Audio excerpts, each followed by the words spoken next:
Hello, everyone, and welcome to Edge Talk Radio. My name is Angela Zabel. That's me. Today, we're going to be talking about Into the Mythical, Into the Mythica, where the magic meets reality with Peter Fay from California. And I can't wait to get into this today. So, who am I? My name is Angela Zabel. I have connected with spirit, working with a team in the non physical my entire life, sharing messages from a multitude of realms with people. I am a teacher, coach, medium, radio show host, retreat host, gallery reader, writer, and so much more. But if the biggest thing is, I also offer guidance, mediumship, and so much on my own personal and private group and sessions. They are online. Most of everything I do is online, but I also have classes and the Amplified Universe monthly membership. This is a group growing our connection to us, our world, all that is around us, and our role in it. And you can find out more about me at angelazabel.com. I'm pretty much on all the social media aspects, so you'll find me. And then today, I'm going to try to get this in order. We are here, if I get this set, with Edge Magazine. Edge Magazine is the leading events and media resource dedicated to all aspects of holistic living, health, and wellness, and the mysteries beyond, sharing information, wisdom, and resources committed to promoting businesses, organizations, and individuals who support a collective journey to wholeness and balance. They're currently distributed in 30 states and Canada with over 17,000 magazines per printing, and also a vibrant online magazine with over 42,000 people reached per month. Have a magazine shipped to your door. Stay up to date with the newsletter and become a drop spot if you have a business. You can check out more at edgemagazine.net, and also check out Kelly Wagner has the Being Curious show. So today we are here with Peter Fay. He has been over 2 decades. He has navigated through life's mythic layers, capturing the magical undercurrents that often go unnoticed. Through the lens of the camera and the stories he shares, he's documented experiences that reveal how our inner world reflects with the outer. Imagine sharing tales from sacred places around the world, intriguing characters he's met, and the real-time synchronicities that have connected that he has observed through the principles of the Law of Correspondence. Learning about the mythical connections with the universe and the vibrational landscapes and the hero's path that each of us treads. Into the Mythica is all about the grand design of our lives. You can find out more about Peter on his website, intothemythica.com, and all these links will be down below. He's also on Facebook, Instagram, LinkedIn, and you can find out more on X and YouTube. He also has there's courses, sessions, so much more on his website. And again, I encourage you to go to intothemythica.com. I'm going to spell that INTOTHEMYTHICA.com. And again, all those will be down below. And I've got to say, Peter, thank you so much for being here. I've just got to ask, how did you start into the Mythica? That is a great question, and this is my origin story. When you were saying that, I was like, wow, this Peter Fay guy sounds awesome. I want to know who he is. That guy. He's you. I'm like, but does anyone really know themselves? We're all still So, figuring out who we are. oh my God, it's just like the line of like, I'm trying to figure out who I am while trying to forgive who I've been in progress of who I'll be. What? So so into the Mythica, you know, what's coming to me in this moment is the idea that form follows function. Or maybe fun yes, form follows function. Right. I had a Willy Wonka moment just for a second there, but I've moved past it. Um, so I started on the Mythica as a quest to discover the real magical world. And this came about because I was born with a certain kind of perception. I actually had direct awareness of the Akasha, right? And this was where I could actually feel the element of space. So if you look at the universe as being made of like the basic elements, earth, air, fire, water, and ether, right? A lot of people they're only about the four, but actually the space in which everything happens is the fifth. And the Vedas, the ancient Indian, others, they understand that. when we mention like spirit or something, that you're talking about space.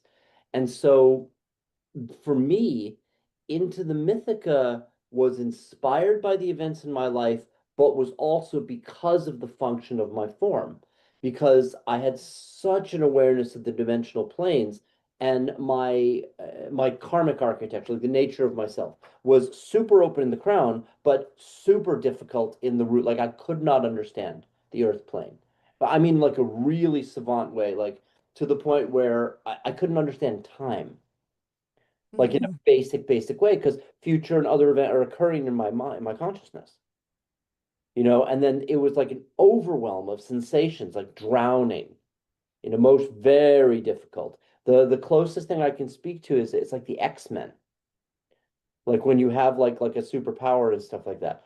And when I was about 13 years old, I was wandering through a rainstorm, and I'd always had a super resonance with the deva or the elemental spirits of the rain.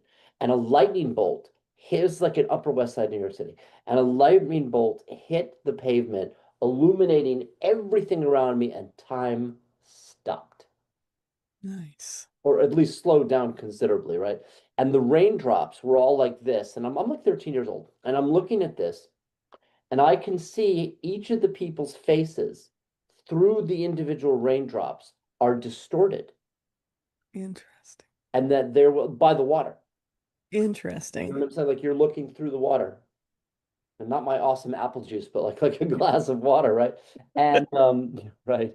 And and I saw that there was this deep intuition that was communicated to me by the deva, by the elemental spirits, that we were made of this watery substance, which I Oh, later realized was called the ether. We were made of earth, air, water, fire in suspended in the medium of the ether. And then in, I was like, whoa, each of these is an ego. Now I wouldn't have called it that at the time, right. but it because I was like, whoa, and I could see geometric patterns between where the raindrops were falling from sky to the earth, frozen in time or slowing down considerably, right? Where I could see there was like a geometry of relationship to the wind and the gravity and the ambient moisture and all of these things, where each of these different faces and personalities of the people, I realized intuitively that we were essentially all made of the elements, suspended in the ether, and that our point of view was like we were looking through our individual raindrop. Interesting. Interesting. So, when you were seeing these raindrops with the people, and were there people around you, or was it like a Yeah, reflection no, of no, no, I was right the? on the street. It was walking through New York City. Like Oh, New York City, Upper West Side. I think I just came from a movie or something with my aunt, and so it wasn't, but there was another occurrence months later where I was in the storm. And again, because it's very resonant with it. And grew up in Long Island. So these are the hurricane type storms oh, that yes. hit on the edge of the water. Because remember, Long Island is like on the eastern seaboard. Like New Orleans is on the eastern seaboard. Even though it's lower, it's more south, so you get more of that. But still, Right. that's the thing. And I was like just it was basically yelling to the lightning, and screaming like magic to the lightning. And I had the I actually have you ever did you ever read like Captain Marvel, like Shazam? I've seen some of the shows with Shazam. Totally. So the whole basis of Shazam was that Shazam back in the day, he's this kid, Billy Batson. And Billy Batson says, Shazam! Right? And the bolt of lightning comes down, which Yes. then grants him the powers of like the Greek gods that he's like defined by, right? Yes. And I, flush with like youthful and my magic and stuff like that, screamed that to the lightning as like a desperate attempt to get a grip on my own flickering consciousness. And that's a big thing there. And I had an encounter, like there was another moment in the lightning when I did, and I had an encounter with the muses of story, song, and dance. Classically, Calliope, Euterpe, and Terpsichore from the Greek pantheon, Nice. muses. And it was a whole encounter. And I ended up devoting my life to the embodiment of it. The story, song, and dance became the devotional center point of my consciousness. And this is important because, from where I come from, so I come from a very like this is my first time being human kind of a space, right? Mhm. And accordingly, the basic physics of being human, I tend to see things. To put this in context, I I went through a period of seeing everything super elementally and not understanding to seeing everyone as the gods, right? Oh, okay. Right. And then I eventually That's, started to realize that we were all made of these mortal foibles and stuff like that, including me, right? That we were all made of these mortal foibles and stuff like that. And even though we embodied these elemental archetypes, where they were playing out through like a multitude of selves, and this was going on. And for me, it was a progression from this like elemental perspective, so on and so forth. So I started with this overwhelming awareness. mm, And then I had the experience with the Akasha of the Deva, which is elemental. And then I had the experience with the Muses, which was also elemental, but like with closer to form. Like I remember when I aligned with story, song, and dance, I remember there was like a kind of like a geomathematical pattern that they embodied. Like I was just going to ask, how did it look to you? How did they present themselves to you? I could sense the form in the liminal space of the muses themselves, but that was like so flimsy. It was like Mhm. I was having this experience of like the geometric archetype of the essence of story, song, and dance. And I realized in that moment, and I'm like 13, 14 years old, that all of the gods and all of the pantheons and all of those things are all just a pattern in the Mm, ether, in the rain, essentially. yeah. And so it was like, so there was that. And then I resolved because I was drowning in overwhelm of my senses. Like I Mm. was, I real later I realized that I had a form of spatial synesthesia where I was experiencing like the blend between the senses in a Oh, spatial way. So like these objects are moving through space, right? right. So I would feel it like that, like feel it in the kinetic field. And this really, really influenced me because it was this, like I was trying to make sense of the overwhelm of my life. Because it wasn't the normal that you can really talk to anybody about. So it's like you were trying to figure it out on your own, and having Mhm. those experiences are huge. Yeah, and I actually had no idea that other people didn't see it that way. Why Oh, would I? right, because why would you assume everybody else does? Of course I did, right? And I just didn't get that. And so that became, and that's the aforementioned progression of like, oh, we're the God. Whoa, why'd you act that way? Whoa, why did I act that way? What do you mean shadow? What do you mean Kali Yuga? What are you talking about? I don't like that. And so and so like the and so what ended up happening was that so I was moving from one state of being to another uncontrollably, meaning my sense of identity would shift. Like I'd have Oh, access to a certain sense of self with associated talents, like being a good writer, or being a this, or being a that, or understanding mathematics, or something, blah, blah. And then that shape would shift yeah, uncontrollably, right? And I would become another version of myself, another raindrop of the self. right. And then I'd have different like talents. And then that would shift and they'd be gone. And it was like this super uncontrollable thing, which became extremely difficult because I couldn't maintain a shape long enough to anchor into anything. Now, this is decades before the concept of a super ungrounded root chakra with highly advanced crown chakra as a karmic architecture was even a concept. Right. This is like I'm like drowning in something. So I resolved, and so I was very into stories, and so I was super into stories like Jules Verne's Journey to the Center of the Earth, Nice. where you have this intrepid explorer and he like travels forward and like he leaves trails for other people to follow with their duck, right? And with Gertrude the duck, The guy. right? Who I believe was the mastermind, just to say, of Together. that genre. But I also feel that the new Superman movie was actually starring crypto.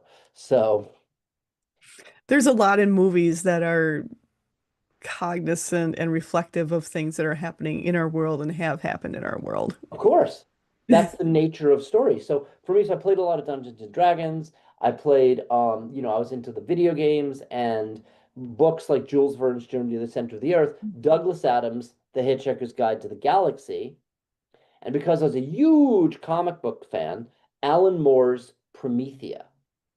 Mm. Now, most people know the first two. Do you know the third one? No, I was just going to say I don't know that one. Okay, so this is important. Alan Moore, who's a super famous comic book writer, really great writer, right? He wrote Watchmen, he wrote V for Vendetta, he wrote The League of Extraordinary Gentlemen. Like he wrote a lot of really good stuff. And he wrote a book. He got into Hermetic magic, and he wrote a book called Promethea, Promethea. And Promethea was using the comic book medium to describe the adventures of the protagonist, Sophie Bangs. So, yeah, as she embodies the demigoddess Promethea. And now he uses the whole thing to teach the Mm. Kabbalah. So he's using the comic book format, like the modern hieroglyph. Right. I had always seen the comics as to teach Hermetic magic, like to teach the Tree of Life, to teach like the Sephiroth, like blah, blah, blah, blah, blah, blah, blah, blah, blah. And I'm looking Interesting. at this, yeah, and I'm looking at this, plus the Jules Verne thing, plus the Douglas Adams thing, this Promethea thing, and I'm saying, I keep moving between different realms. Mm. These are different worlds of perception, Yeah. but also of reality, because there's that, right? Yes. And so I was like, I'm flickering back and forth uncontrollably. I'm going to anchor myself by being devoted to story, song, and dance and being the explorer, like Journey to the Center of the Earth, Mm. document my quest like a from the hip gonzo mythic journalist, like the Love it. Hitchhiker's Guide to the Galaxy, and I'm gonna Yeah. illustrate that in a comic book to ground myself out. But what a perfect way to do it, though, because there wasn't everything out there. I don't think. I mean, there was some stuff out there, but not much. You kind of really had to find your way. And what a perfect way for this. I call it synchronicities. You call it the law of correspondence from the universe. So, Yeah, yeah, totally. And so I mapped you. can you explain that a little more I, with the I law of totally can. So, correspondence? so, and this is the essence of the thing. So, going back to the droplet metaphor, right? Or actually the actual thing is Yeah. that if you look at raindrops, and by the way, just to say, Angela, I spent years trying to find a way to distill what I'm saying in a way that connects with the people. Because it's Oh, talking about something that's kind of like a city, SIDDHI, right?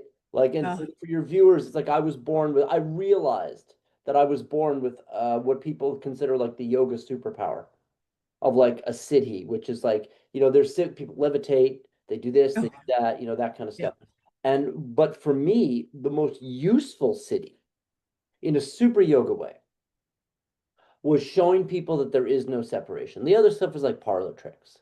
Right. You know what I'm saying? It's just like it Yes. only has so much actual value.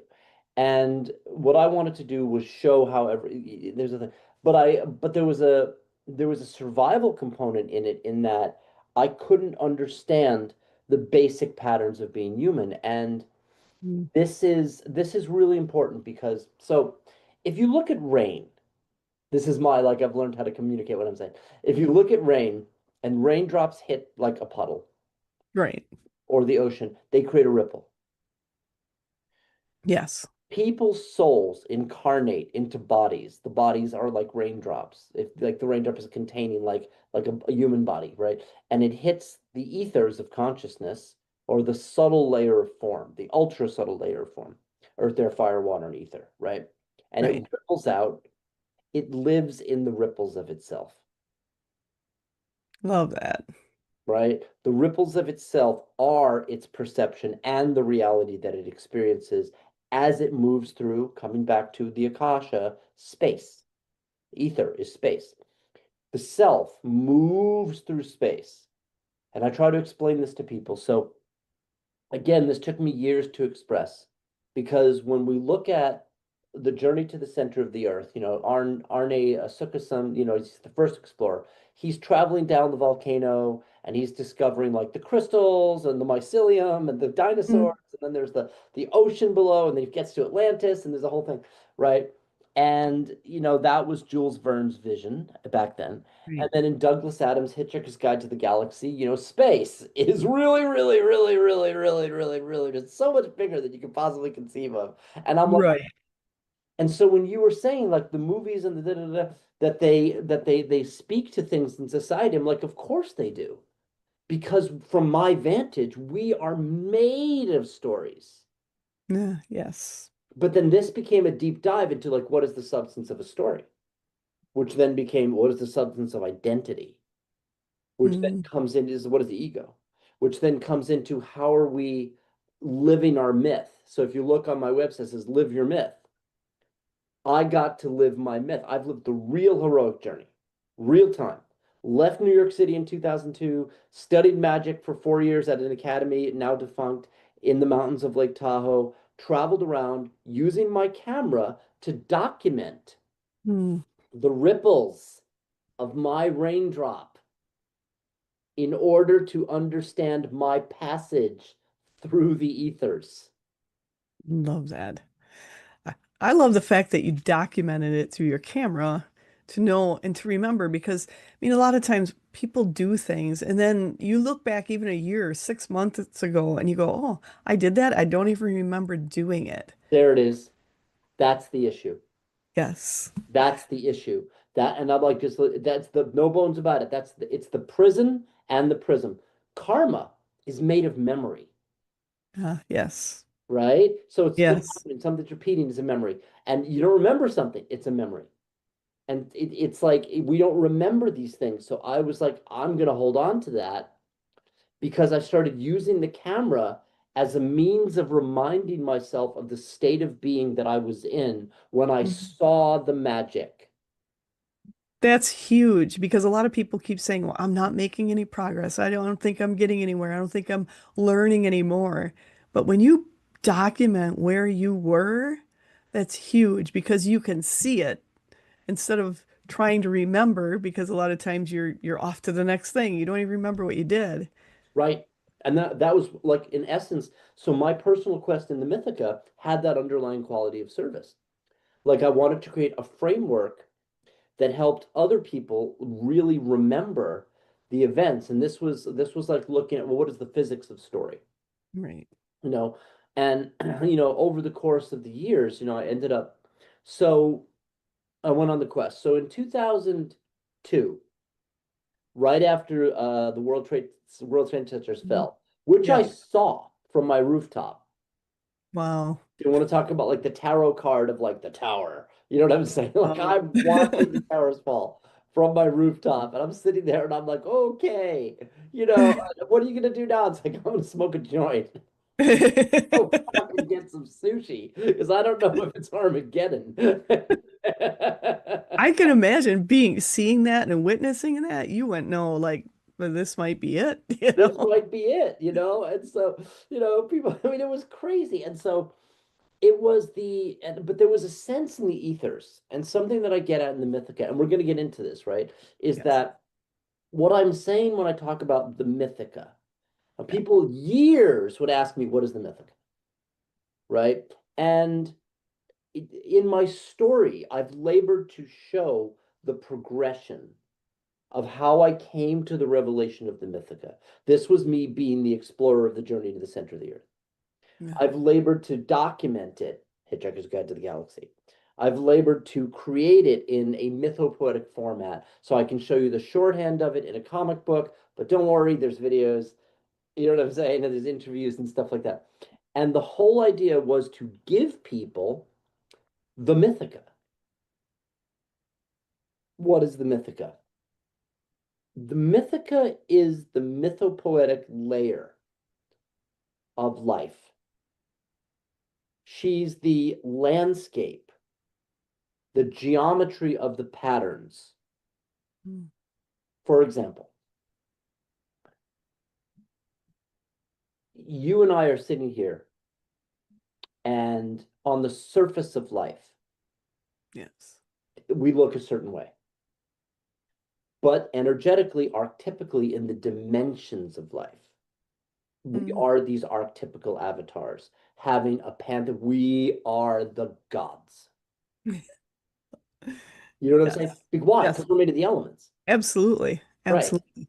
And all of the like expressions, whether it's like some of the you've got on the back of your thing there, right? Or it's like okay, just to say, see the picture that you've got there of the tree, the person, all the branches of the tree. Yep. Yep. That's the lattice of what people call the world tree, or what I call the grove of life, because it's Mm. the weave of our synchronicities that Yeah. are our various timelines coming together into the great story, where you are on Angela's timeline, I'm on Peter's timeline. We are intersecting at this moment in space-time in Yes. synchronicity, and this is happening. And that's the theater of life, but in a very grounded way. And so, what I'm saying is that in the Mythica, we are like a priestess and a magician and like a goddess of this and a god of that. It just depends on what octave you look at it from, but it's all essentially the elements. Great. And so so what I wanted to do in the Mythica was say there is an underlying layer to our life, and that there is a map to our myth and a landscape to our legend that's specific to us and which exists in a collective context. Mm. So what I got really into from the documentation of my timeline for 20 years was can you see this? You see the little Yes. thingy? I got like a cord up, was Yep. my timeline, the thread of my timeline. 2002, I left New York. 2003, I discovered a bunch of magicians in Santa Cruz Mountains. 2004, 5, 6, 7, I was studying at the academy. 2008, I traveled to Canada. 2009, I went to Scotland, right, on the ferry road with a couple of bards that I met. 2010, I ended up in the Santa Fe, right, and I ended up traveling and the whole thing was me witnessing the progression of events on my timeline, which then said that, well, if I have a timeline and you have a timeline and everyone else has a timeline, then there's like a cat's cradle of synchronicities, Mm. a tapestry of timelines. And I Yes. realized you see what I'm getting at? Yes. How it all intersects, how we all intersect on so many different levels. And my team is just showing me, looking at the layers of a tapestry, the actual physical thread work of the tapestry, how it all goes together, and how each of us can be in multiple layers, touching and creating with multiple people all through our lives. Yeah. And so when I talk about the Mythica, I'm saying that just like in Journey to the Center of the Earth, he's going down into the layers of the earth. The crystals, the mushrooms, the dinosaurs, the ether sea, Atlantis, da, da, da, da, right? What I realized was that it's like the journey to the center of the self. The Mhm. self is made of these layers. The That's ego true. is made of these layers. So it's like you have the surface layer. Now you've got the subconscious layer. Now you've got the collective unconscious layer. You've Mm. got the archetypical layer. You go all the way down to the elemental layer. And that in this framework that played out for me, I saw there as being 5 layers, but I have to say that systems arrive relative to the age that you're in. So it's never a hard and fast. Everybody perceives things in accordance with what's relevant because of the Right. ideas that are in the Akash at the time. Right. You know what I'm saying? It's like we're in the Kali Yuga, we're trying you know, all this stuff is transforming, certain ideas are coming through. Your whole show or your promo for the Edge magazine or even the Mythica, they couldn't exist if the Schumann resonance wasn't at a certain point. Yes. Yes. There wouldn't be the gravity for it. Right. It wouldn't be possible. And that's why you're seeing more and more shows like this, like others at this time, because the resonance is there. The resonance is there, and people are opening up and saying, "Give me more. I want to hear more. I want to understand more about who I am." Right, And before we were in survival, who had time to figure out who they were? And why did we care? We just wanted to survive. And now right. there's more to life. Ugh, want meat. Go cave, make nug nug. What? No, dude, I'm trying to understand the quantum dynamic. No. You know, and so so what I was on about was, you know, and I'm figuring this out as I'm going on because what I noticed is that so I was flickering between different realms, Mhm. right? Uncontrollably. What I decided to do was I started to use my camera to catch the moment of lightning because a camera is essentially made of lightning, right? So camera's a lightning magic. It's made of the element of lightning. So electricity, right? This Yes. brings back to my connection to the sky deva, to the lightning bolt. So Uh, now I'm like catching a moment in time, frozen time, of what? When I was experiencing a certain perception of life. right. Like I'm like, oh wait, I'm in the Mythica, you know, and there would be a sensation with that. So the cameras, the photos became a form of psychometry for me, where the impressions in the photo would remind me and help me like get back to that state of being. Mm. So after the towers fell in New York City, I was like, okay, I'm done. Right, I'm out. Done with that area. That's that area of life. You know, it's just like, okay, ding. The towers have fallen. It's the end of the old paradigm. I'm out. And so I ended up leaving New York City and embarking on a quest for 20 years to Wow. document my journey into the Mythica and to return. So now there's something really important about this. So when I was in New York City and I was documenting the thing, because I was so connected to the Deva and not so connected to like human society, Hmm. I would Yes. like walk through the streets of the city naturally, and it was like the people were like the blood cells of the city. Mm. It's like the taxi cabs and everything, and the pulse of the lights of the were like the electrical system of the city herself, like the Deva Loki of like the energy of the place. That was where I was coming from. Right. Right. So I wasn't connected with like this person is going here to get a bagel for their lunch and and they're thinking these stuff. That it almost didn't, it was like a savant thing, something didn't exist. Right. Got it. Yep. Right. So I'd be wandering through the city having like communion with the Deva. And one night I went to Central Park and I took some mushrooms and I started out right by there's a brass Alice in Wonderland statue Okay. right up in Central Park. I think it's in the upper west side, somewhere like that, right? And you can enter it, you're entering the park, right? And the statue is there. And I enter Right. the park, and you got to understand things are made of things. So in the ethers of consciousness, you know, someone sculpting the statue of Alice in Wonderland is very present of the idea that Alice in Wonderland is made of because that's what the statue represents, right? So Yes. the energy of the book itself, or the idea of going into the rabbit hole and encountering these characters, is actually physically there in the statue.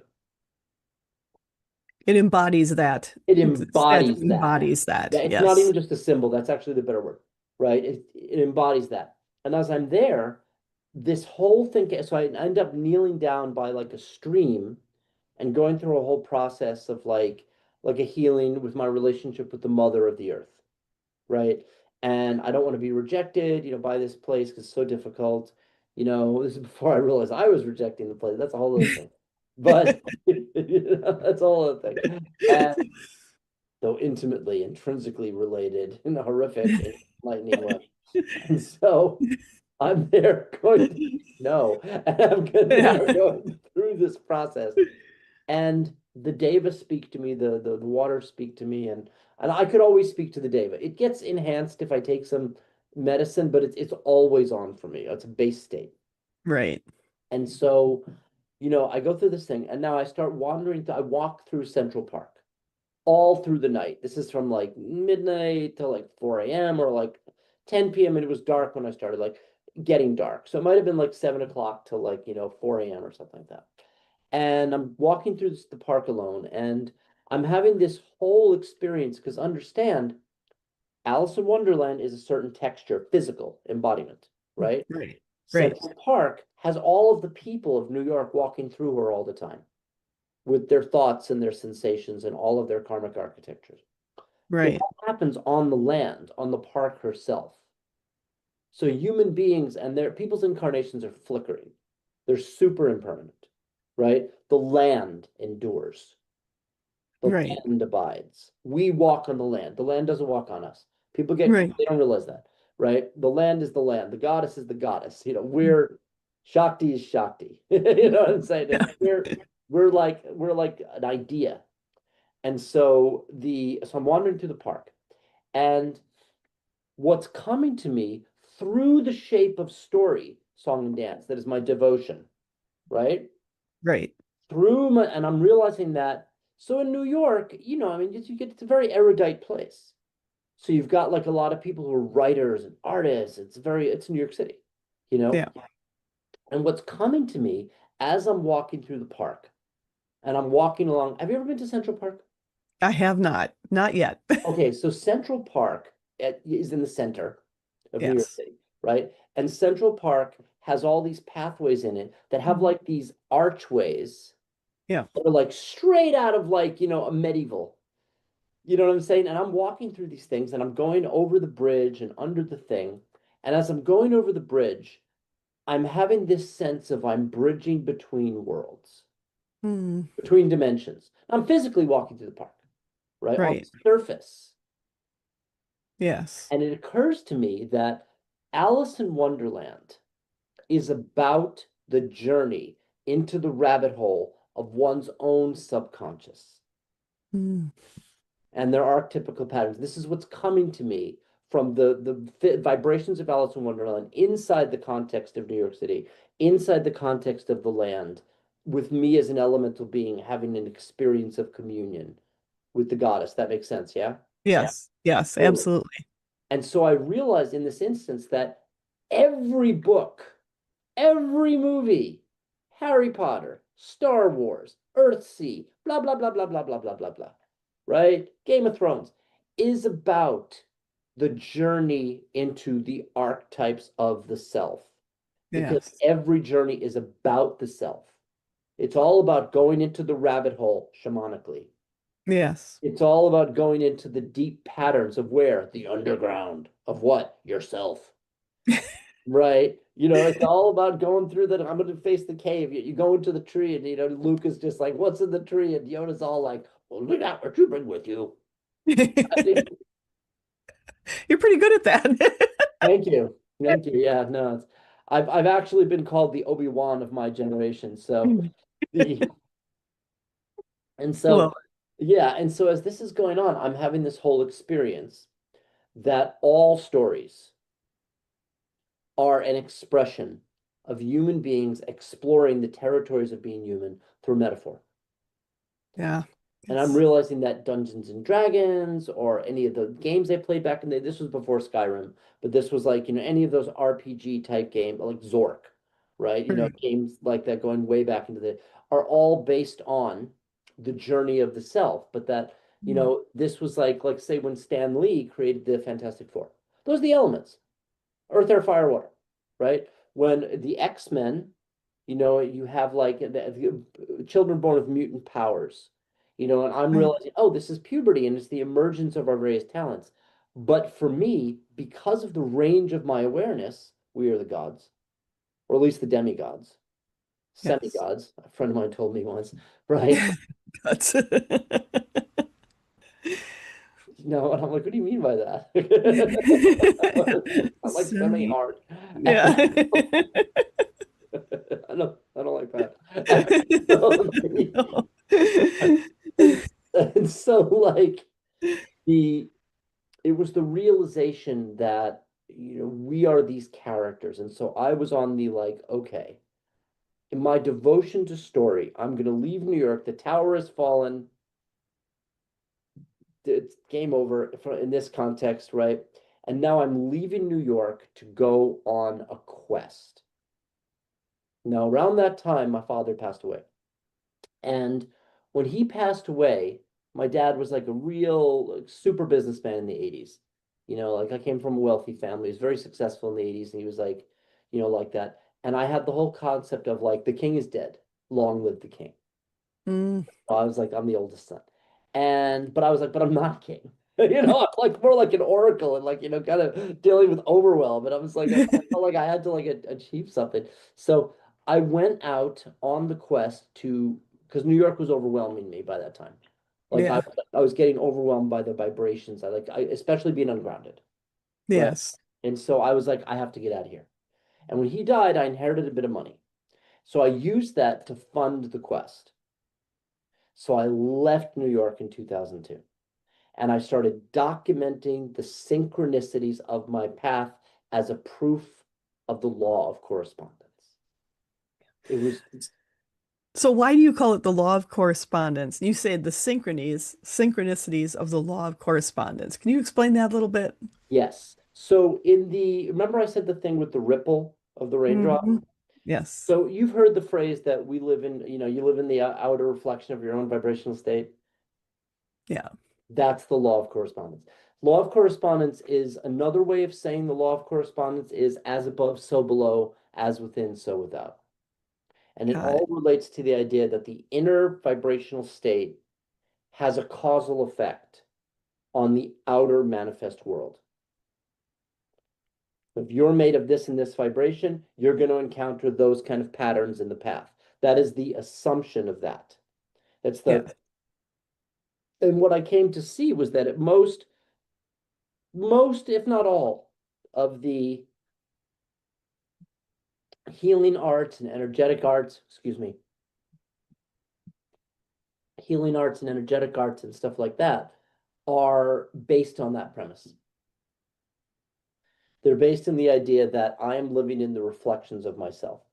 So, and the idea is that if you change this pattern inside yourself, it's going to change that pattern in your outer reality. So you have people like saying, I'm going to do this Akashic clearing, I'm going to clear these subconscious patterns, we're going to do this process, we're going to do a yoga kriya to clear out the subconscious, we're going to do some journey work to go into the self, have a relationship with the inner child. This is all based on clearing the karmic patterns in the substance of Yeah. one's raindrop so as to change one's perspective and thus change the reality that they live in. That is very true.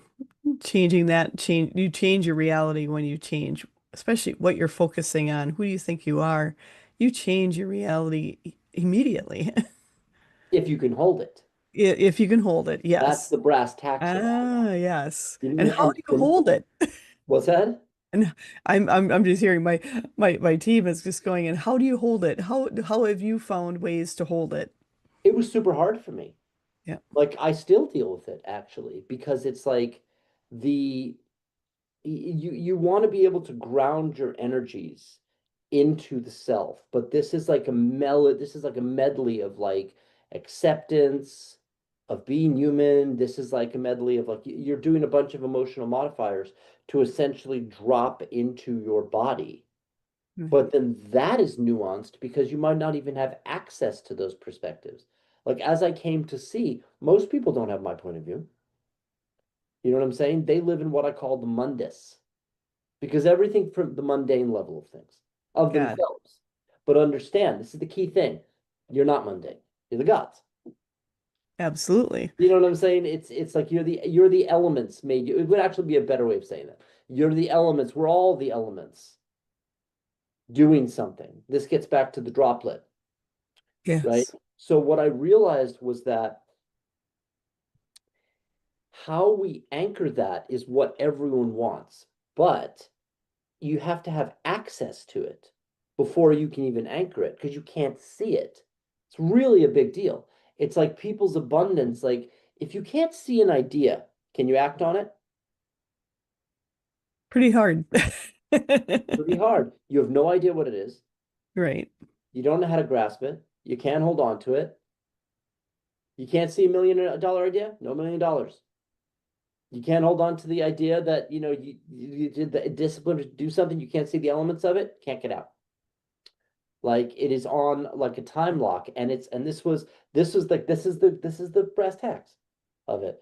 And so what I realized was as I was documenting my journey into the Mythica, I was documenting the landscape of the synchronicities, which I felt were a reflection of the energies inside of me. So, like a cartographer, a map maker, Yeah. right? Journey to the Center of the Earth, Hitchhiker's Guide to the Galaxy, Alan Moore's Promethea. I'm now witnessing the things that are happening on my path in order to make sense of where I'm at and what kind of reflections I'm encountering. Does that make sense? Absolutely. And I've got to ask, when you were documenting this, when you're taking the photographs, when you're taking photographs, are you taking photographs of like the world around you and a picture of yourself in that moment? Oh, What were the that's the photographs you were doing? well, that's the thing. So I started, it's a great question, actually. Yeah. So I started documenting the signs and the synchronicities, right? Because I was like, oh, that meant something for me in this moment. I'm going to document that and I'm going to record that and figure out what the universe was saying to me. And then started getting into witnessing the people, places, and events that happened on my quest. And I had a strict discipline with this. I Mm. was like, I'll never set the photos up. Like no Photoshop, no sets, no models. Like you got to arrive in Got it. synchronicity. Yes. And this eventually grew into a concept of what I call the Hollywood as compared to the Hollywood. Uh-huh. Hollywood is makeup, sets, designs, contrivance, strategy, la la la la la la la la. It's the dressing on something. The Hollywood is I met this person at a fireside and we had the shamanic experience at the top of Mount Shasta at this moment and something, something, something, and this went down. And but what I realized was that, and this is where Promethea comes in order to illustrate the shift in consciousness, I needed to not only shoot the photos of what was going on, I needed to create a way of showing that, Mm. like showing the inner state, Yes. right? So then I started like I was drawing it, and then I was associating the drawings with the photos, and then I was like, and then I started like, okay, I'm building it out into my timeline, and I'm like gradually divining what's going on by looking at the photos and looking at the photos, because I ended up living a full-on Percy Jackson Harry Potter life. Full on. Full on. I went to school for magic for 4 years in the mountains. I did a spell that summoned a magic. I'd like a direwolf for like 10, Mm. right? I was going by the name Griffin at magic school. Wasn't even thinking about the movies. People started calling me Gryffindor. Right. I travel. Oh yeah, no, I traveled to Canada where I actually ended up having like a suit of like basically elvish armor made for me, like this leather armor with like all these stones in it. I have a No. couple oh for real. I have a couple of swords over there. One was given to me by an avatar of the god Karunos. Another one was given to me by an avatar of the god Ogun, right? And these are Nice. people, but they're people embodying that aspect in that moment. Right. And I'm encountering them on this journey. So I ended up going to school. So I went to Lake Tahoe. I ended up meeting an oracle by the name of LaFay, which is funny, right? And where she started teaching me the tarot and Oh, divinations. And so there was a moment when, so I started to realize that The characters in the tarot cards that you will meet a tall, dark stranger, right? Yeah. So, like the characters in the tarot cards were us. Like we were the King of Hearts, we were the Fool, we were the Magician, we were the High Priestess, and that we were occurring in each other's lives as these embodied characters at specific moments in synchronicity. Yes. And then That's this, I was just going to say that's interesting to look at. We are the tarot. We are everything that's in there. I mean, most of us have had a lot of those experiences that are in that tarot, and you're recognizing which one it is at the moment. yeah. And so there was a moment when, and this was important, was that so I was traveling around in Lake Tahoe. There's a place called Emerald Bay, and Emerald Bay is like the only bay in Lake Tahoe. Lake Tahoe, you've got a road goes all the way around the lake. It's a beautiful lake surrounded by mountains, right? It's like Asgard, Yeah, like Lake Tahoe is like Olympic class snow, bears. There's bears. You know what I'm saying? I mean, it's a hardcore place. And right. in Emerald Bay, I was stopped by Emerald Bay, and I had this whole vision that there was no separation between ourselves and the land. And this was actually something that had come to me years earlier when I was on Kauai, because I went to Kauai right after I left New York City in 2002 after the towers fell. Yeah. And where the land in Hawaii was showing me that there was no separation between the self and the soil, meaning we are an aspect of the land. Hmm. And Yeah. that what I realized I was documenting in the Mythica was the subtle layer of the land.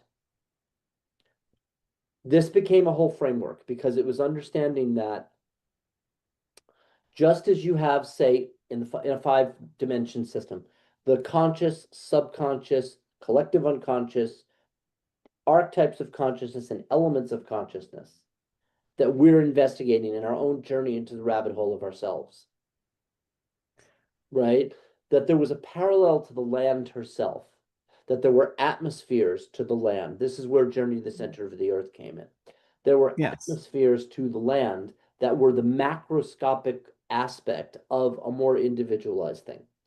So it's like the surface of the world of the self, conscious mind, or what we're conscious of, became what I called the terrasphere or the surface of the land, or sometimes the mundus, you know, the subconscious I saw as the landscape of like you've gone a little bit into the self, you're in the branches of the tree of life, going back to the picture of the tree behind Yeah. me, right? Yes. Branches of the tree of life, right? So the self is like the leaves. So I'm saying that the grove of life or the tree of life, the world tree, is it's the material plane, Yeah. right? And we are made of that. But when we're walking on our timeline, we're walking along our particular woven twine of root and branch of that tree. This is the way to see it. It's like your timeline is a weave of roots and branches that you're walking on as a character inside the infinite tree of the world. And so when someone goes into their subconscious, I was like, okay, you've gone from the leaves to the branches of Hmm. identity. Now you go into the collective unconscious. You've gone from the branches to the roots of identity. This is all about the ego. And then Yeah. going from the roots down to the archetypes of the self. What makes identity? Now you've got your Sephiroth, which are like your archetypical forms. You've got like your archetypes of the tarot. You've got like different qualities of like astrologies and stuff like that, human design. And that's like the seed. And then I saw that the elements themselves were like the soil. So now the understanding of the droplet of consciousness living in the reflection of itself was gradually becoming an understanding that we are a part of the planet and that the planet and ourselves, being the same thing, have layers to them. So when people do entheogens, the psilocybin, ayahuasca, combo, whatever, right? They are having an experience of the deeper layers of the planetary intelligence that are expressing itself through us and the characters that we're playing. And this was my attempt to really map out what's going on. Because if I say to you, I went to Lake Tahoe and I studied in a tradition that had the elemental energies of the Arthurian mythos in a landscape that was very much the Norse Asgardian mythos and the Celtic mythos, and I shot all these photos of it, right? Then I say I moved to Oregon, right? Where I met all these cast of characters who were very much of the fairy energy. These are real people, right? Yeah. Living in that Avalonian vibe, the goddess temple of Ashland, or I'm going to Mount Shasta. This is in that area, right? Or, Right. so on and so forth. And I'm realizing that vibrationally, law of correspondence, I'm living a real life Harry Potter, Percy Jackson adventure. I'm Sure. documenting stories. I'm with my wolf. I'm traveling around like through the thing, living in Carnia, right? But at the time I had money, right? It's a Carnia, the magical parking lot of Narnia when you live in your car. And I'm traveling around and I'm encountering all of these archetypical characters, magicians, priestesses, modern Jedi, kings, queen, and I'm like, what is going on? But I'm documenting.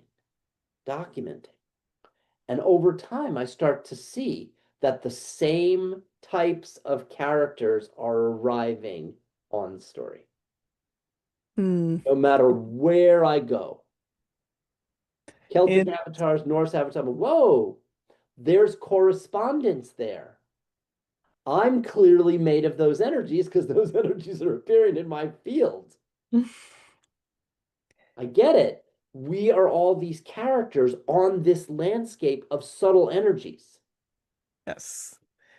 And you draw that in again and again Right. and again, which, Right. And it's saying to me, oh, this is the world that I live in.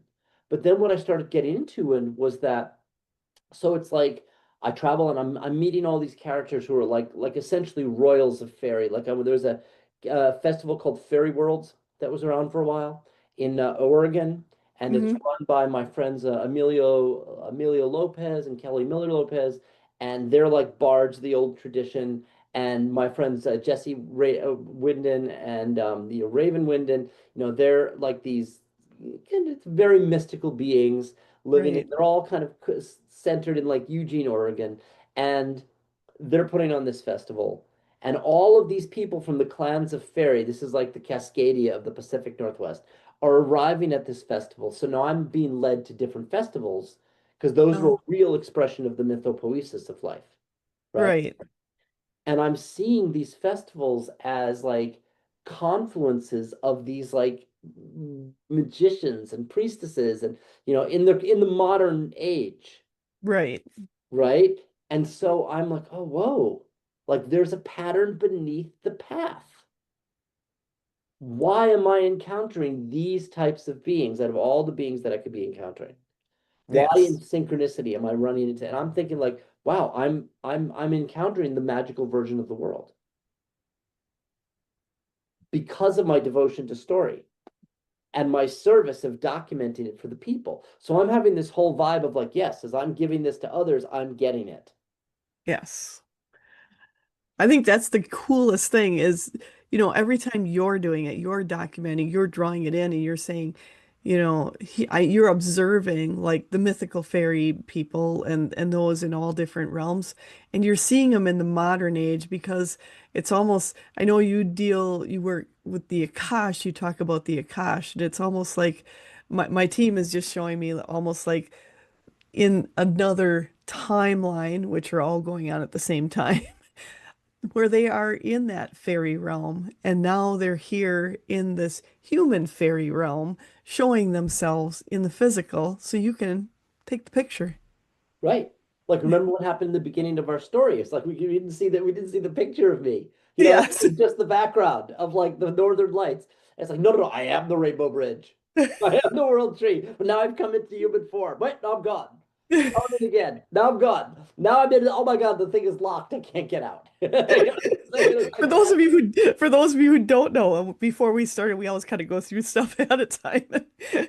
And Peter was just his background for a while, just the energy Gone. gone, and then he'd appear, and then he'd be gone. And then I locked in something I did with the program and I couldn't shift out again. And I'm like, there you have it. The mode of Yeah, attention. There we go. You know? he was magical. But the thing is that I got super into the inquiry of like, for example, in time. Remember I said in the beginning of the episode, I might have said it in the precursor zone, I don't know. I couldn't understand time. Mm. I was experiencing future and past events. I was experiencing people as made of the elements. I didn't understand identity the way people understood it. I wasn't experiencing that. So the documentation of my timeline became a real deep dive into what is the thread of the mortal plane. Yes. And this plays out in a very mythopoetic way because having lived the real hero's journey, I can tell you, like from experience, right? Every journey is defined by your relationship with the fates: birth, progression, death. The Got it. fates supersede the gods. That is the length of the thread of your timeline. It is being mortal. Or as I will say in my impromptu comedy routine, and now for a limited time, mortality. I love it. And so, it was like I realized I was being a modern bard and that I was telling the story and wanting to give people the framework for their story, using my story as an example, but Mm. not just me. My intent in building the Mythica, which I'm just getting to publishing now because I just got back from the 20-year quest. I took 3 years to build everything, right? Is to interview characters from the world of the Mythica and Nice. show their timelines as well as mine, so as Interesting. to show how all those timelines intersect, so as to show how we are being this pantheon of characters for each other in this moment. But this is like a deep dive into the mortal condition because it's like for example, it took me a while to realize, we're all aging here. It's not like we get to, I mean, no, that's obvious to a lot of people, but for me, I was like, whoa, whoa, whoa, and it's just like we get to be these characters for certain periods of time. You know what I'm saying? Yes. We get to be like the young, vibrant goddess or the young, vibrant god, or going through your thing, this is a red-haired witch, you know what I'm saying, or so on and so forth, like that, right? And then we get older, but it's the nature of being mortal. But the pattern of it is more constant than the individual. We get to be these elemental archetypes for a period of time. Yeah. Inside, just to quote the Buddha vibe, the sanskara, the impermanent collection of elements that makes up the self, right? Yes. For a period of time. And in that period of time, we embody these stories. So in the Mythica, I'm documenting the progression through my story, the expression of my story, which was Celtic, Norse, Galactic, Peter Fay, agent of Bardic Arts Research and Development, right? And I mean, it's like totally, right? I would tell you. And so, but for someone else, super Egyptian vibe. Yeah. Hathor, Set, blah, blah, blah. Somebody else, Pleiadians. Somebody else, blah, blah, blah, Atlantis. But all of these things, when you really look at it, are self-identity, which is impermanent and constantly changing. So Right. we're taking a snapshot of what our current mythos is and seeing that there's a landscape of myth. And this really relates to the idea of purpose and relates to the idea of like living our myth. People want to embody the magic. Yeah. They want to have access to it, right? This is a viewpoint thing. We can't see things because most people, and this is all of us. When I say people, please understand, I am not exempt. I'm not saying that Right. at all. Yeah. I assure you. I'm gonna say I'm not exempt from Yeah, any of no, this no, no, no, either. no, no, We are no, human, no, man. nobody's saying that. Nobody's saying that. No, I Living a wish I was human exempt, experience. right? Yes. And so it's just like Everybody's aging, right? And people's point of view as a collective, as individuals, part of a collective, as part of the age that we live in, Right. right? Going back to how, things like Edge Magazine, things like this podcast, things like Into the Mythica, they can only exist because there's a certain level of awareness, right? Right. The we are, being mortal, we're in this space, we're being these things for a limited time, for a limited time. And we want to see the magic unfolding. We want to have access to the communion with the Deva. We want to have access to the higher dimensions of ourselves. The issue Yes. is that people's gaze, including mine, this is the work, is occluded, meaning there is detritus and crap upon our gaze. It's like there's mud on your glasses, Yeah. right? And we can't see because that detritus is there. And what I'm saying in the Mythica is that I've lived Joseph Campbell's heroic journey, right? And I'm saying that the heroic journey has a heroic landscape that is the unique play of the ripple of yourself that is occurring along your timeline, that has its own geography and cast of characters. That cast of characters, like the tarot, is arriving at certain points that reflect our development, Yeah. right?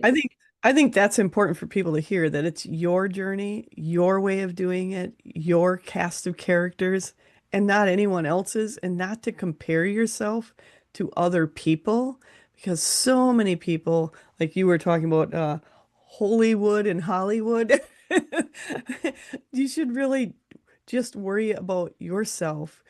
Don't compare to anyone else and enjoy your holy journey. Don't try to make it Hollywood. Com Making it different. I should say, my team is just saying they're showing me. They show me pictures. I keep telling them, I wish you could take what I see here and project it out so people could see it. But That's actually why I don't. Hold on one second. I'm just going to close my outside door because they're mowing. oh, okay. Look, poof, he disappeared into the Mythica. Yeah, super loud. Okay, so now I'm back. And But then poof, he comes right back into reality. and here we are, right? Yeah, no, that's really a thing because it's like it's challenging because this is a real time thing. You're talking about desire. Yeah.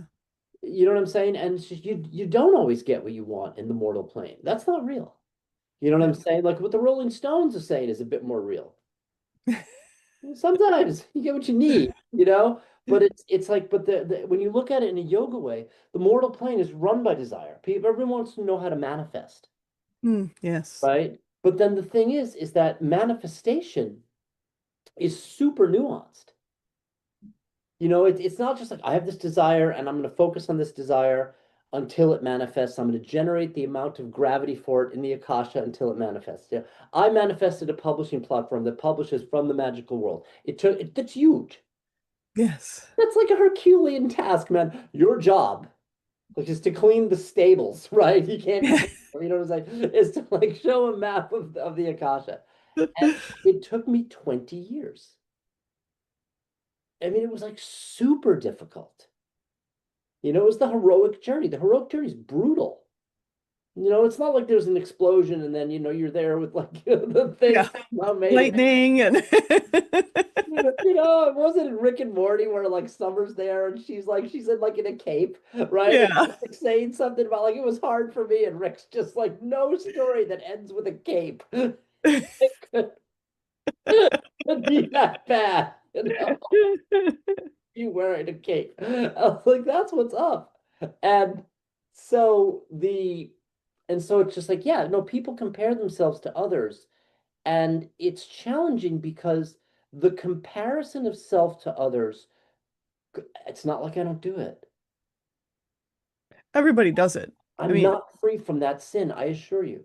right. You know what I'm saying? Like I get frustrated that I wanted to be this thing or that thing, and did I not get to do that, or is there still time to do that? I do it all the time, right? But it's useless.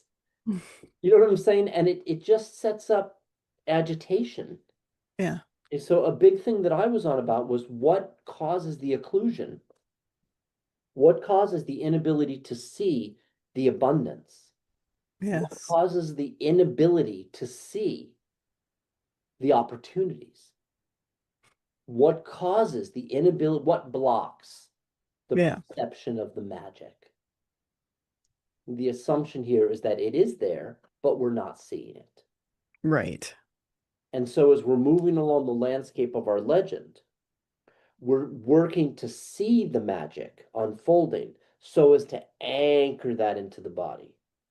So when your guides were saying, well, how do you anchor it into the body? My method has been to document it because that brought my attention to it. Energy follows attention, Yes. right? That brought my attention to it. So then I started seeing more of what was already there, which is more nuanced than I created this. Because then you get into the idea of like who create you're the creation. You know, if you look at it from like that level, Right. you know what I'm saying? And that's where you start getting what is identity? You know, and this is why like the mat it's so nuanced, but it's like throughout the entire thread of human being. You know, I you know, it's like I gave a this one is like people don't people can react to this, but so I gave a ride to a couple people, right? Because as I'm getting the Mythica out there, I've been Ubering and lifting people for extra money, and I actually love doing. I actually love that job because I love to drive. I've always been a traveler.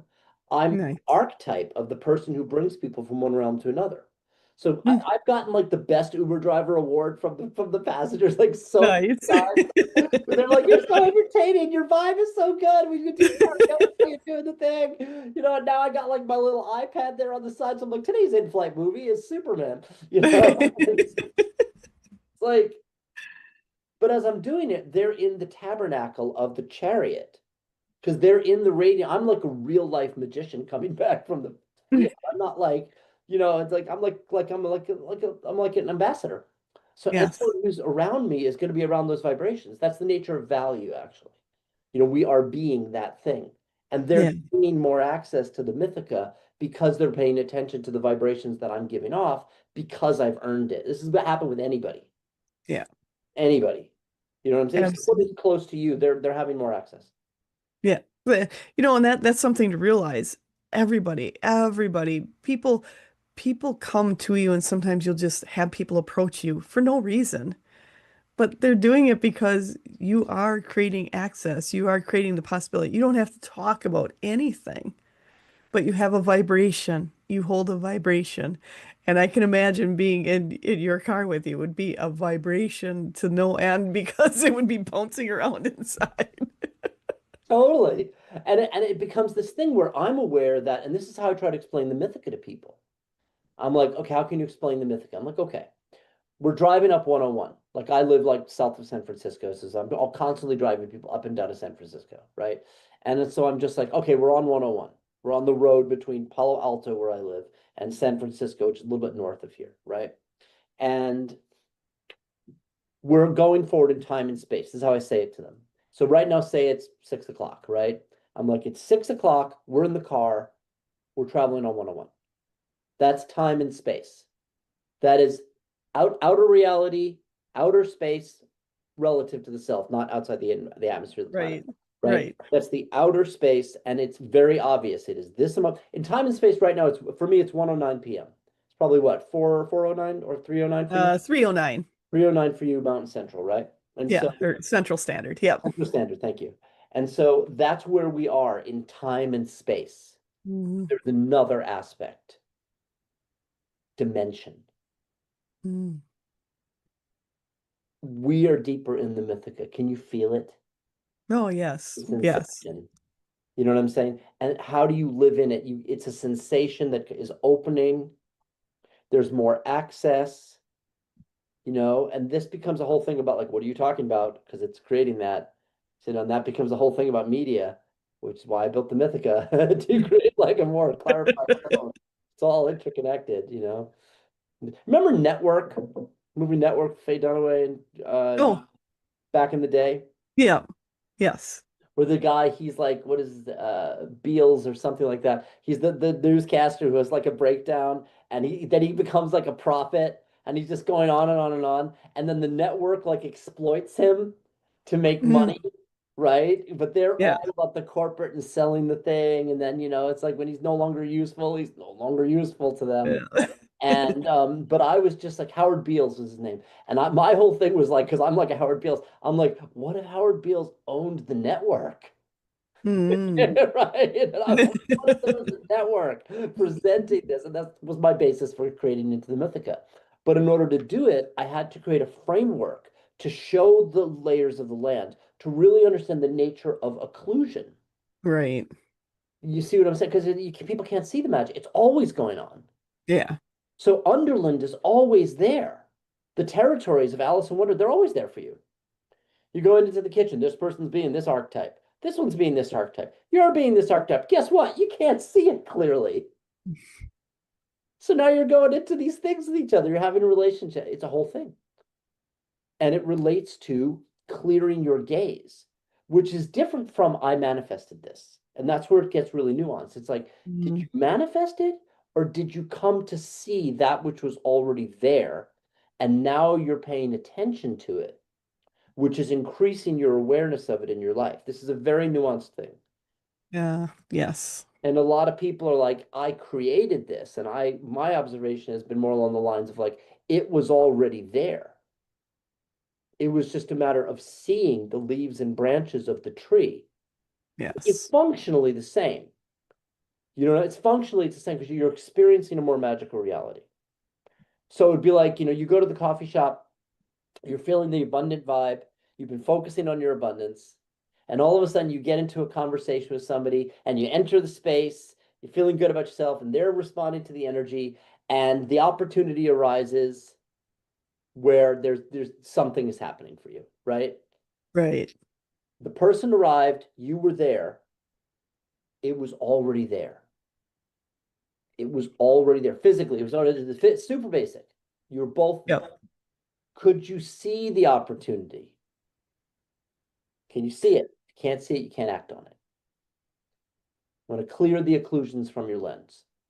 That's very true because a lot of times you can be doing the same thing for years and all of a sudden you'll look at something and say you live in the same place or you have the same vehicle and all of a sudden one day you get into it and all of a sudden you notice something in the vehicle or in the house that's been there for years and you never saw it Right, until you were in the right space to see it. right. And for me, and this is a really nuanced thing because for me, there's so I actually teach like that there's principles and expressions to your story, and that's what I'm presenting in the courses, which I'm actually going to redo the videos on. And one of the things, because I was so influenced by the Greco-Roman thing, like the muses, what came to me was that there were certain principles on our story that everybody dealt with. Yeah.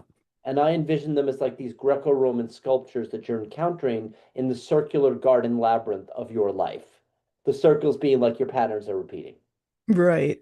And one of those, the statues, so to speak, that you encounter is, well, one of them is Kairos, of course, and Kairos is like the scenes in your story. But we were just talking about the, as I spaced for a second, we're talking about how the something is occurring for you and you realize something that was already there, Yes. right? And so a big thing that I was on about um was, because being on the heroic journey is not easy. You go through like the very real dark night of the soul, or nights, or decades, and you go this thing, and it's like you have these moments of elation, and you're bringing back the gift of the goddess and stuff like that. And the a big thing for me, big, huge for me, was the question of, is God good? Mm, because this age is tough. yes. People have occlusions. They can't see the abundance. Right. It's the thou hast eyes, but you cannot see, True. right? True. And so I was of the like, if the environment is like this, it just felt unjust to the people because I was like, people suffer from not Yeah. being able to see choices. Yeah. Or like they're demanded to not have judgment. They don't know why. They don't see that having judgments about things like creates more occlusions because of the Right. physics of karma. They don't see that. Yeah. So they're in it. It demands a certain relationship with the greater force in life, and then we definitely go into, I'm grateful for this, I'm thankful for this, but this is like it's kind of like you're having a relationship with like a tidal wave. Mm, true. You know what I'm saying? You're having a relationship with an earthquake. It's like it's bigger than you, much bigger than you, much bigger than you. And that I think that's hard for people to understand sometimes is the more division, the more you feel you're not connected, the more it creates more energy of not being connected, the more it creates energy of division. It's knowing that when you step out of that, you realize we are connected. We're that fabric that comes together. We are all part of it. All of us, every single one of us are part of it. No matter who they are, you're still part of that fabric. Completely. Completely. We are the characters in each other's stories. We are the villains, we are the heroes, heroines. We are the pantheon. We are the Absolutely. tarot cards that meet each other on the timeline. So for me, witnessing my timeline became a way of looking at, oh, what is the lattice? What is the tapestry? Yeah. And so when we talk about mindfulness or we talk about stuff like that, it's like it's all really in the context of seeing things more clearly. And I so, think that's important to see things more clearly, to understand it from a different level. From my team has always kind of said, like, sometimes we see things through one kind of glasses and change the lens and see what you see the next time. And that's what you're kind of saying is change the lens so you can see it differently. And it really totally. starts bringing the whole world back in focus. Yeah. I mean, and the whole thing is actually about the lens. So while I was having this mythopoetic journey, I was also, as an explorer, like Journey to the Center of the Earth, I'm also really learning like what is the nature of the physics of being a droplet, going all the way back to that, right? Yes. Of being a droplet, which is made of the elements, right? And so it's like, like it's an understanding, like seeing yourself as a droplet of like raindrop with earth, air, fire, and water, and either like all contained within that in minute degrees, and being like, okay, like I'm a droplet in the ocean. I know people like to say like, you're the ocean in a drop. And I'm like, something? It's a lot more clarified to see that the other way around. Like you're a Yes. droplet in the ocean, don't get like, I know you want to like talk your way into enlightenment. I get that. Right. But it's just like, recognizing that you're like a little thing inside the wave is helpful. Yeah. It's for the ego. And but True. yeah, totally. And Mhm. so the overall vibe on that is that what are the physics of the quest? And that's one of the things that I got into because I was like, why is it that I'm seeing the magic at one point or another on my timeline and I'm able to shoot photos of it, right? Shoot photos of people with the light and the radiance. And I mean, people like they love my photography, right? And because it has that captures that moment. And Absolutely. And then when I got back from the quest, just to say in 2022, and the AI came out with like Mid Journey and Runway and other ways of creating Mhm. images, I already had 20 years of photos and sketches that I'd done. So Right. I segued into the AI to start filling in the story to illustrate the Mythica. So when you were saying your guides are saying it to you and you just want to project that, that's what I built was the ability to visualize the thing. This goes back to Alan Moore's Promethea Nice. comic book. It's a modern hieroglyph. What are you saying? I'm Right. doing this. Can you prove it? Yeah, I'm gonna relate it to these moments on my timeline, which I'm Right. what relate to where I was at in the GPS coordinates of time and space is Professor Plum in the observatory with the wrench, right? And I was like, Love it. yeah, totally. I was there. It was 1:20 p.m. PST, right? And I was there with, Angela in time and space, but in the dimensions, now we're showing you and I as like in this pantheonic mythopoetic thing, because that's really what's going on. Yes. And And it's everybody listening and watching is joining in that dimension, joining totally, part of it, and creating a whole, they just keep showing like a explosion of understanding, an explosion of just our expanded consciousness as we understand more of who we are, and they're going, wiping our lenses. yeah, it's wiping your lens. And it's not easy. It is not easy. I mean, I assure you, it is really hard. It's the hardest thing you'll ever do because But the you'll have most rewarding. oh, totally. Totally. But like for example, like let's say I'm giving someone a ride in the Uber and I'm going through a thing and I'm just like, why hasn't this taken off yet? And da, da, da, I've done so much work and da, da, da, da, da. Why am I not always remembering the magic? I still go through that. I still go through that. That's real life, right? And but then a moment later, I might be like, I am Hermes Trismegistus, chariot driver to the gods. And like the people who are coming into my thing, they are in an experience and nothing has changed on the outside. Right. Can't do anything about the mower sound out there. It's the way it is, but it's just like, It does, it's mitigating it. I don't even hear it.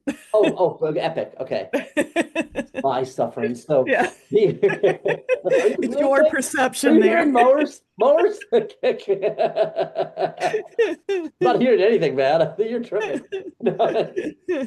And so, and then a moment later, I'm like, no, man, I'm like bringing people from one octave of consciousness to another. Them being in the car with me is for real receiving the radiance. It's like someone watching your show. Yes. They're getting the radiance of you. They're getting the echo of your guides, man. And you're an aspect of them. And Yes. this is that understanding. So it gets into like something I get into in an attempt to clear the occlusions is how to have right relationship with people. And this is one of the statues that came to me in the labyrinth of life was ethos. Mm, Then ethos and the other aspects, and there's a number of them, are all related to the most fundamental principle, which also relates coming all the way back to the law of correspondence. Right? So what I'm saying, and I'm gonna lay it out for the viewers because we've gotten into it, and I know it's some heady stuff for people, right? yeah. It's like saying when you think of Alice in Wonderland and you think of your story, you are walking, and everyone is walking on the surface of the world, right? Yeah. There are layers to the land. You could look at it in terms of like higher layers, like way up here is the formless, and you're descending into the earth as a soul, coming down into the layers, and now you're in the body. But looking at that from the upper world and looking at that from the lower world are actually the same thing. Mm, See what yeah. I'm saying? The formless is down here, the formless is up here. This is, you've got like your archetypes of consciousness. Okay, this is the elements, Yeah. archetypes, collective unconscious, subconscious, Middle Earth, where we live, Midgard. Midgard. Yeah. Midgard as compared to Asgard, which is not like, and so this gets into the Rainbow Bridge. Mm, What is the Rainbow Bridge? I'm making sense, yeah? So when you're yeah. walking on your path, right? Everyone, there is a line of your spine that is your chakras. Your chakras are creating the lens of your perspective. It's your glasses. Your glasses are like kaleidoscopic. You Right. look at the colors of yourself. That's how you're seeing the world because of the vertical line of your chakras, right? But the vertical line of your chakras, you're walking through life, is also happening on the horizontal line of your timeline, True. right? Yes. It all intersects. Where those two things meet is where you are at. So if you are like, if I'm in, say, I'm sitting here with you horizontal. This is where I am on my path. But you and I are here having a conversation that's crown chakra, all these things. We're in that dimension of life. That's the rainbow bridge. You talk about the bridge. Thor takes the bridge from like Midgard to Asgard, right? Heimdall opened the gate, right? That whole thing. What I'm saying is that in the Mythica, I'm presenting the structure for the real subtle world, right? Right. The layer of the Mythica that's going on. And I'm saying that structurally, your timeline is the thread of your life. You are an adventurer. You're a heroine, you're a hero, you're a they, whatever, right? Whatever your self-identity is, you are on the thread of your timeline. This Right. is the thread of the fates. Right. You see what I'm getting at, right? Yes. Every adventurer deals with this. The fates supersede the gods. You're born, you're going to die. Here's your midline. You're You the have multiple dash. lifetimes. What's that? You're the dash. Yeah, you're the dash, right? You got multiple lifetimes going on. It's a braided thread of many lifetimes, many this and that, but you're experiencing it as your current timeline. Hmm. That movement is through consciousness, through your Yes. chakras. Dependent on where you are with this, you're going to experience a certain version of this. True. This is where you're at. And this is what I wanted to get to anchor the Mythica for someone. You could be in a Starbucks. It's not just a Starbucks. It is a tavern where you are meeting other adventurers to pick up an elixir of speed or whatever that thing. I'll have six sugars. Yes. Yes. That's a good way to look at it. You know, and people do that. It's their romance, you know. It's like, oh, we were at the water together, and I felt you as this priestess. I felt you as my sacred king, you know. And then, but it's real. It's Yes. not just make believe. It's seeing that thing that's already in there. Yeah. So how do we hold on to that? That is the challenge of the age. So when we're saying you're on your quest, you're on your timeline, your experience of your timeline is related to where you're at with your chakras, Yes. what you're able to see. The synchronicities that are arriving on your timeline are the relationships and archetypes that are related to your own elemental substance and that of the people around you. So, for Love example, you get it. So it's like, for example, during I love that I documented this because I have like the solid on that, right? it. So if I say when I traveled to Canada in 2008, right? And I traveled with the Mythmaker Circus. Nice. Yeah, yeah. The ringleader of the Mythmaker Circus was this dude Heron O'Shea. And Heron is a brother of mine, and he's like a full-on like Viking avatar. Like he really Nice. lives in it. He comes from Winlaw, Canada, right? And Winlaw is in Slocan, so I might be a little bit off with the naming, but Winlaw is south of the Valhalla Mountains. Okay. So the energy of that Norse energy is in the naming of the place, which is now part of his mythos. Now Mm. I'm connecting with him, and I'm coming from Lake Tahoe, where I'm like studying with the Fae, and I'm having this whole Norse Asgardian thing / Celtic Avalonian thing, where now I'm traveling and I'm connecting with Heron, and now I'm in the Norse realms. Got it. Do you see what I'm getting at? Like Yep. mountains, snow, Vikings. I've got a giant wolf by my side that came to me through casting a spell when I was at the academy. I have photo proof, right? Nice. I'm going to Oregon a little bit later in the quest, right? I'm meeting with all these people who are like in the Avalonian thing. I'm going to the goddess temple of Ashland. Grail Valandar, she's like, or Calebri, her last name's constantly changing. She is, she's the high priestess. She's going off to Avalon to have the thing with like the well with people. She's like full on priestess. Now I Mm. end up like dating one of the priestesses there named Dakota Chanel. Dakota, she is like a full on priestess of water, and she's into the Magdalene line, and she's into the Omri to orgasm thing. And I mean, she's just like, and she's like the high example of like an Avalonian royal, right? So when I'm coming back to Fairy Worlds, and going back to the Fairy Worlds thing, right? With like Emilio Lopez and Kelly Miller Lopez and the awesome collection of fairy characters there. When I got to Fairy Worlds in 2008, when I traveled with the Myth Maker, Aaron O'Shea, after I left the mountains of Tahoe, right, to go Yeah. traveling, and I made it to the thing, I travel with them, I come to Fairy Worlds, and I realized that I'm like a royal of the fairy clan. I'm like a bardic royal. Like I'm like there documenting the quest, I'm playing music, and I'm living that life. And I'm like encountering all these people in this archetypical form. You see what I'm saying? And it's like, but that's real. Like it's really going on. I mean, sometimes it's like it's more blatant in certain Right. places. Like they're wearing the costumes, people like they're really Right. dedicated into it. You're like It's you more can't visceral. You can see it. You can experience it when they're in costume, when you're doing that. You can experience it in that totally. more visual, it sets the mood. It sets the mood, but it's always going on. Right. Is it coming out more when you do that? Yes. Is it coming out more when you live the life? Yes.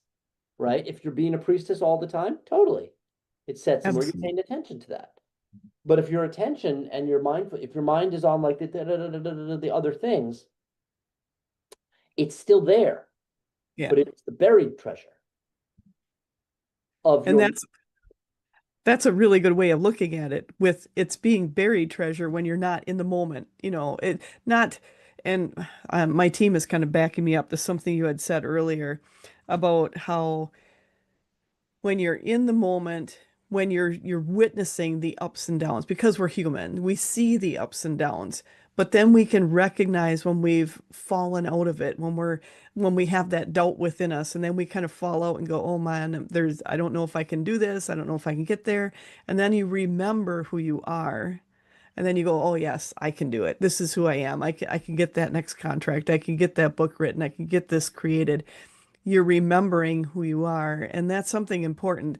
You're knowing how to get yourself out of it, where before a lot of times people don't know how to get from here to knowing, like, okay, I have a doubt, that's okay, I can get myself back out. That's right, huge.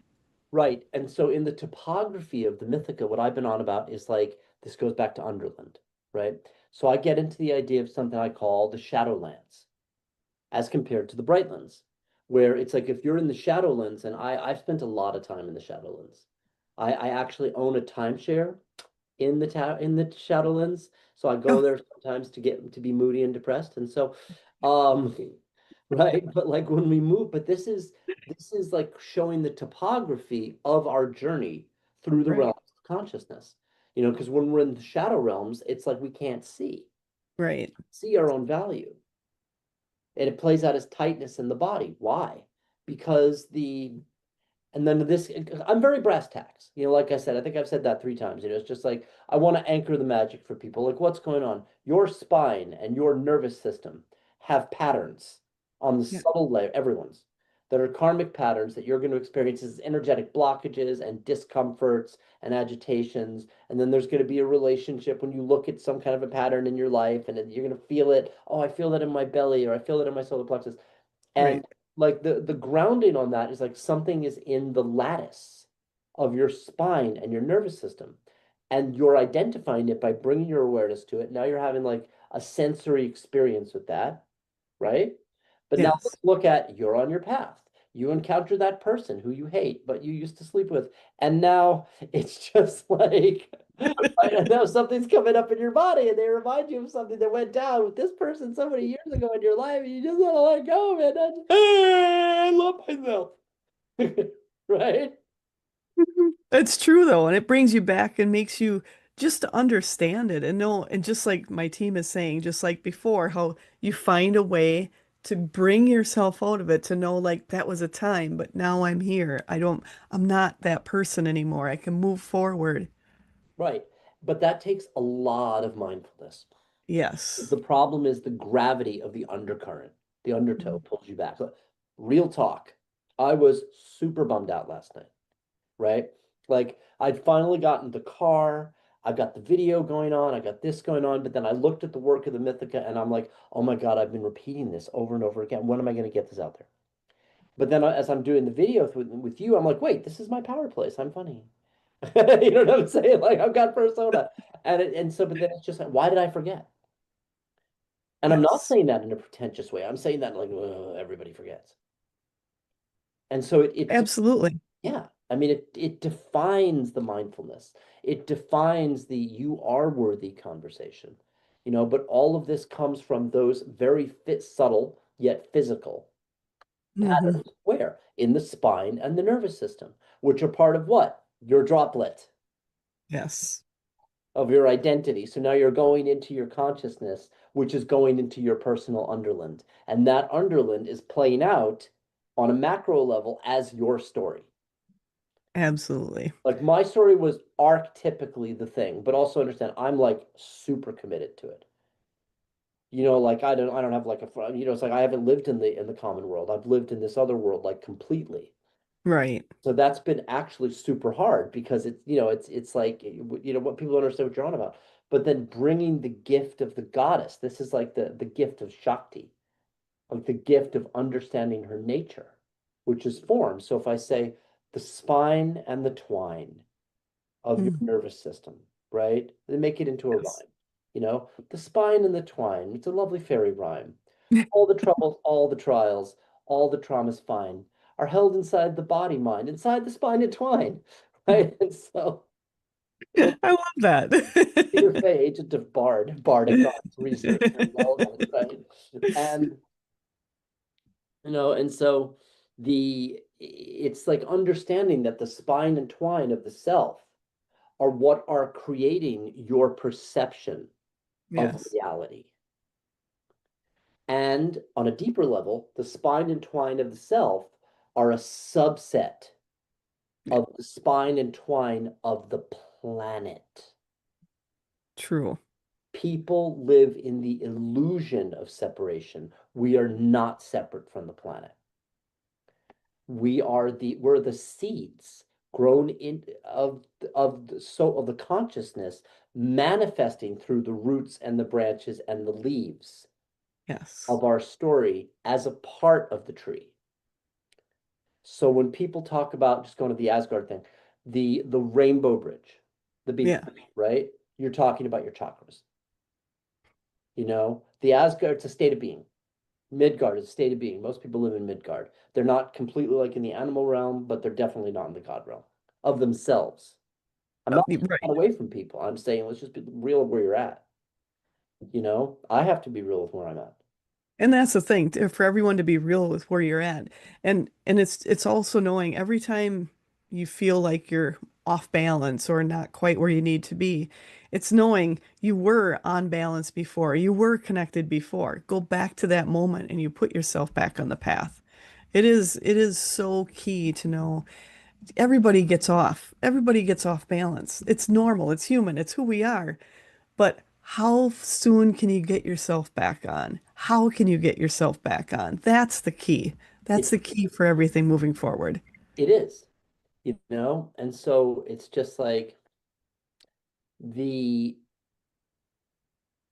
the understanding of that. And so when we say that, it's like, we're all living in these mythopoetic worlds and we're all processing these shadows and we're all processing these subconscious patterns. And they occlude our ability to see who we really are, you know? Absolutely. And so as we move through the relationships in our lives, my observation has been like, I'm with priestesses and Jedi, and I've got like an alpha dominant thing with this person. I'm like, oh, but I want to live in the round table thing. Oh, we're processing this thing of ancient kingship, right? Or this person is doing this thing, and it's like, oh, we're going through this wound. It's just like everybody's going through that. Yeah, And it defines the story itself if you look at it as the theater. So absolutely. yeah. So if the Bifrost is the Bifrost, whatever people call it, is the rainbow bridge of the chakras, moving you from Asgard to Midgard and stuff like that version of yourself where you have access or you don't. Then the world tree, the Gautama Buddha sits beneath the tree, the web of life, the grove of life, which is what I use, the tree of stories is also what I use, the world tree, tree of life is the Kabbalah, but the constant there beneath the impermanences of cultures Yeah, and attachment to that, this is where we're coming from, right? Is the tree itself. And the tree itself is the material plane. And that's where I'm saying that you are a part of the tree. We're all a part of the tree. So our healing from the distorted patterns actually is related to our relationship with nature because yeah, nature holds the purified patterns. They're not layered with Absolutely. all the human stuff from all the karmas in the lifetimes. Right. Water is water. But all the karmas in the human lifetimes are made of water, earth, air, fire, and space.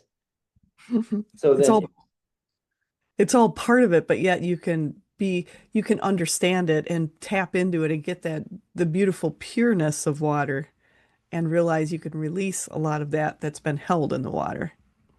right. And so then you start getting into alchemy.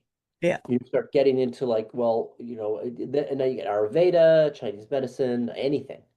Yeah. Even the angelic symbols of like Reiki are based on the deva. And True. so when I'm having the experience with the deva of the lightning, it's like experiencing the elementals of that. So my look, oh, well, we're the gods. Oh, well, we're being mortal. Oh, but everything's made of the elements. Yeah. So it becomes this like structural understanding. But the simplicity of it is everyone has an underland. True. You know what I'm saying? It's like you can get into the minutia of it. I can say like if I say Gaia, the planet, is a living organism. We are these like seeds in the intelligence of the universe, the divine mind, manifesting through the planet, which is now manifesting through the collective, which is now manifesting through your individual lineage. Like Yes. that's the conversation. And then someone, it's like putting things in context. You are a droplet in the ocean. Absolutely. Are you And the ocean in a drop? Sure, man. You got to do a lot of yoga to get there. yeah, a lot. You know. Together we create the ocean. Yeah, dude, you're telling yourself that you're evil Knievel does not mean that you can Yeah. make that Doesn't mean jump. you're going to make it. That Oh only man. goes so far, Yeah. you know. Oh man. Well, I know we've been going long here, Peter, and I think we're gonna have to wrap it up pretty soon. I know you've got to get out of here pretty soon, and This has I been just, great.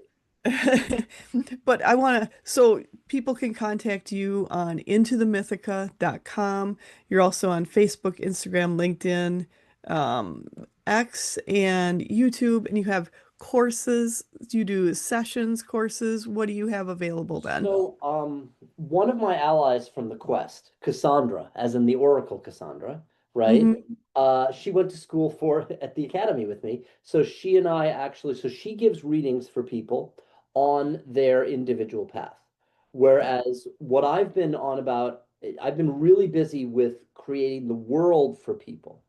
Hmm. So I may start offering like stuff to really help people identify their story and clear out their consciousness.